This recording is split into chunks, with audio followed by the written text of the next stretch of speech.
Data came out this morning showing that gross domestic product here in the US grew faster than expected in the second quarter. But what exactly does this data point mean? And more importantly, what does it mean for your money? Well, gross domestic product, or GDP, is one measure of how the economy is performing from quarter to quarter and year to year. Now, this data is helpful because it's used by business leaders, by policymakers, and even consumers like you and me to make decisions with their money. For example, when the economy is doing well, business leaders are more likely to spend more money on things like software and equipment or hiring workers. At the same time, policymakers, like those at the Federal Reserve, are keeping an eye on inflation and whether interest rates need to go higher or lower. And for everyday people, our financial choices, such as spending or saving, are influenced by the health of the job market and the cost of borrowing money. And so all these factors are interlinked with the performance of GDP. So then how does understanding GDP data impact our daily life? Well, understanding trends and GDP data can help you better anticipate changing economic conditions and make smarter choices with your money. Now that leaves us with another key question, and that's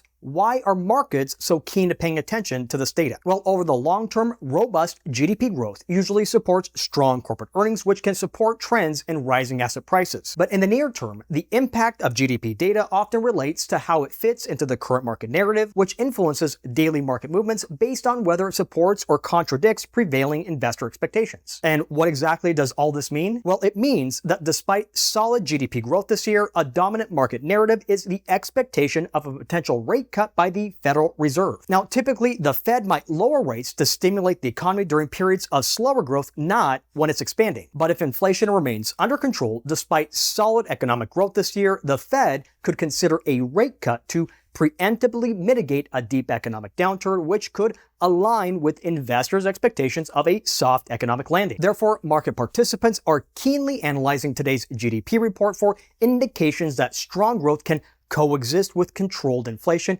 and potentially lead to a rate cut later on this year. Either way, having a basic understanding of this macro data will not only help you make more informed financial decisions, it will also give you something to talk about during your next team call.